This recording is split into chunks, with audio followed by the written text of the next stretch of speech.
Bienvenue dans ce nouveau numéro de À l'affiche sur France 24. Comme tous les lundis, place à la musique avec bien sûr Amobé Mévégué. Salut Amobé. Bonjour Louise. Alors on va revenir sur ce qui agite le monde musical cette semaine et aujourd'hui en compagnie de nos invités, deux représentants du groupe Wolfgang, Emric Westrich et Rami Ralifé. Bonjour à tous les deux, merci d'être avec nous.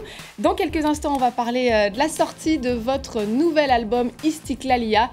Mais d'abord, place à l'actu dominée cette semaine par... Vous les avez reconnus, le duo casqué Daft Punk, grand gagnant de la 56e cérémonie des Grammy Awards, l'équivalent des Oscars de la musique qui se sont tenus au Staples Center de Los Angeles. Et Amobé, c'est donc un carton plein. Daft Punk remporte les trophées dans les 5 catégories où ils étaient nominés. C'est le grand chelem. Alors pour les perfectionnistes, il y avait 5 catégories. L'album de l'année, l'enregistrement de l'année, le duo pop, l'album électronique, celui de l'ingénieur du son. Ils ont tout pris. Tout raflé, 5 Grammy en tout, une performance avec Stevie Wonder que vous avez pu apercevoir sur scène. Ça, c'est un moment d'anthologie aussi. Ça faisait 6 ans qu'on les avait pas vus prester. Et ce que l'on peut dire, c'est qu'il y a toujours cette magie, cette même mécanique autour de ce groupe casqué. Et c'est un colissier de choix qui se colle au poste de porte-parole. C'est Pharrell Williams qui dit un mot en lieu et place des Daft Punk. Écoutez. Franchement, je parie que la France aujourd'hui est très fière de ces mecs-là.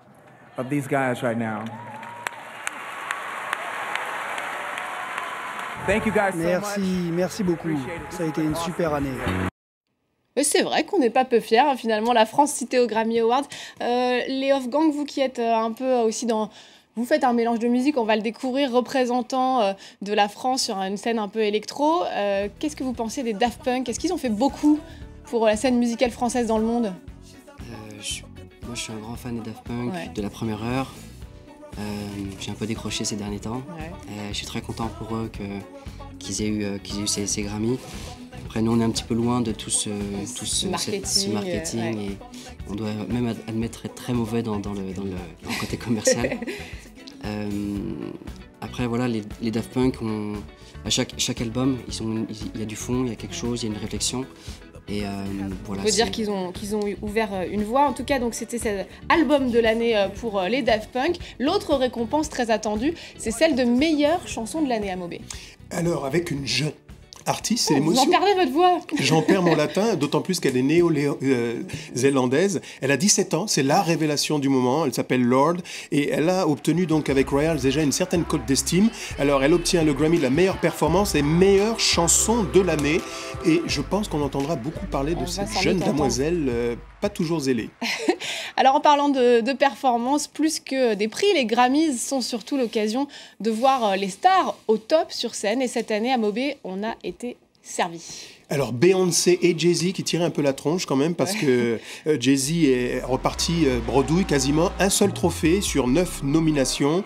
La mèche de Beyoncé était un peu terne de ce côté-là. Et ils sont toujours au top sur scène, on peut leur reconnaître. Ils sont quand même toujours au top et c'est le poids lourd du giron, l'un des poids lourds aussi d'Hollywood, on peut le dire. Paul McCartney et Ringo Starr, c'était l'un des moments d'anthologie de cette soirée, réunis sur scène 50 ans plus tard, 50 ans après leur début, et un Grammy d'honneur pour l'ensemble de la carrière des Beatles. Ça, c'était un moment magique. Et je pense qu'ils avaient quand même fière allure pour des papis du rock. Je pense qu'ils tenaient la dragée haute vis-à-vis des genoux, on peut le dire. Les Beatles sur scène 50 ans plus tard, c'est un beau symbole quand même. C'est un beau symbole, mais il n'y en a plus que 2.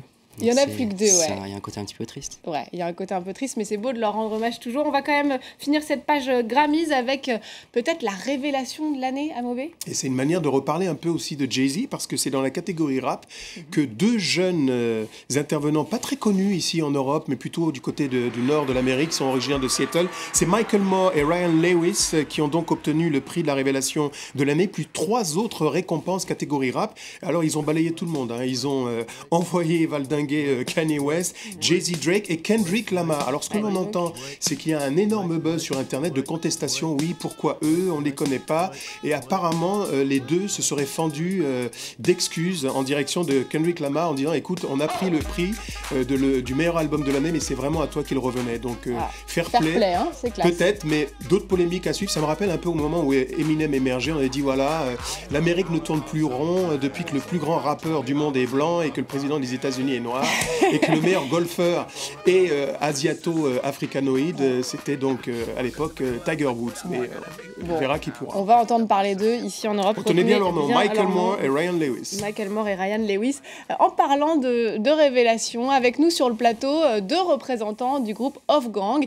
Vous allez d'abord commencer par nous les présenter, Amobé. Au départ, c'est un trio. Ils sont trois. Je le fais un peu dans le désordre. Il y a donc Francesco qui est pianiste, Rami qui est là, et Emric, batteur. C'est un peu une histoire de potes au départ. Vous vous rencontrez tous du côté de la New York City, autour de la Juilliard School, très prestigieuse. Et là, vous inventez une nouvelle écriture musicale. C'est ce qui fait votre touche, votre particularité. Et vous transcendez véritablement tous les genres. Un album est dans les bacs, une vaste tournée. Je propose de découvrir la quintessence maintenant. Extrait Off-Gang et le titre Kyrie.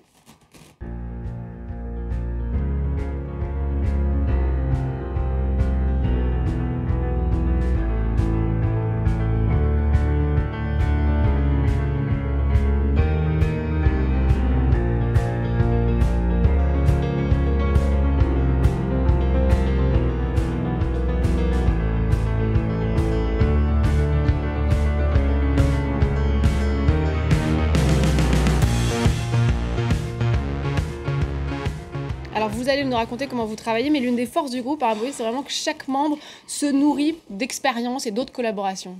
C'est le cas de le dire. Francesco est considéré comme l'un des plus grands pianistes de sa génération, et c'est peu de le dire. Rami, vous êtes le fils d'un célèbre compositeur libanais. C'est un privilège d'avoir pu œuvrer en famille avec un artiste célébré. Ce sont toutes ces sensibilités qui nourrissent votre créativité, quelque part. Oui, on peut dire que c'était pas gagné comme pari, parce que c'est sûr que représenter un instrument comme le piano sur un niveau électronique et vouloir un peu enlever de tout ce poids historique que le piano récèle, c'était pas gagné à l'avance. Et c'est ça notre challenge, c'est vraiment de rendre populaire quelque chose qui ne l'est plus, de présenter à un public un instrument peut-être qui est considéré comme démodé, et de le remettre au goût du jour, et de pouvoir jouer dans des endroits comme des clubs, dans des festivals rock, dans des festivals techno. Et c'est vraiment cette communion entre les deux, entre nous, aller vers ces gens-là, et ces gens-là nous découvrir ce qu'on fait aussi. C'est très important et c'est très prometteur. Quand on parle de mélange des genres, Emric, vous avez travaillé avec plusieurs musiciens côté hip-hop, vous avez collaboré avec Cassius. C'est aussi important de se nourrir justement de différentes influences. Je pense que c'est la force de Off-Gang, c'est ça, c'est qu'on a tous les trois des caractères vraiment différents. On est un micro monde à nous seuls. Et c'est très important, je pense aujourd'hui, surtout comme le monde tourne, c'est très important de pouvoir accepter l'autre, et on est vraiment là-dedans, de casser les frontières et les barrières entre les gens. Parce qu'on a vraiment, encore, on parlait des Grammy Awards tout à l'heure, on n'a pas les mêmes goûts, mais on a la même envie de faire de la musique ensemble et de partager ça. Et ça se ressent. Il mélange toutes les sensibilités. Le piano, c'est vraiment un outil organique, c'est une machine que vous confrontez à d'autres. C'est l'une des spécificités de ce que vous avez impulsé comme écriture musicale. Oui, le piano est à la base du travail, la batterie aussi. Aussi tous les sons électroniques autour, les synthés, enfin c'est vraiment un orchestre sur scène, et on est toujours en mutation. Chaque année on change nos setups, on change nos instruments, il y a un rajout de voix maintenant. Et ça commence par le piano? Ça a commencé par le piano, mais ce n'est plus le focus, ce n'est plus d'ailleurs...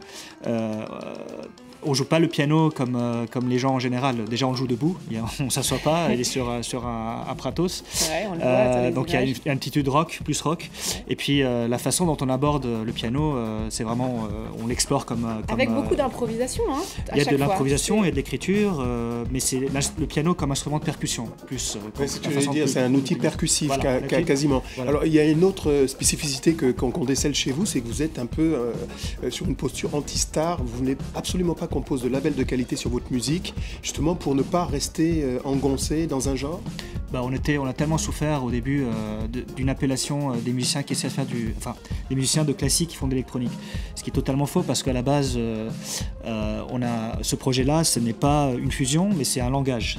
On a voulu créer vraiment un langage à nous et casser tous les codes et toutes les barrières. Et Franchement, Debussy, Bach.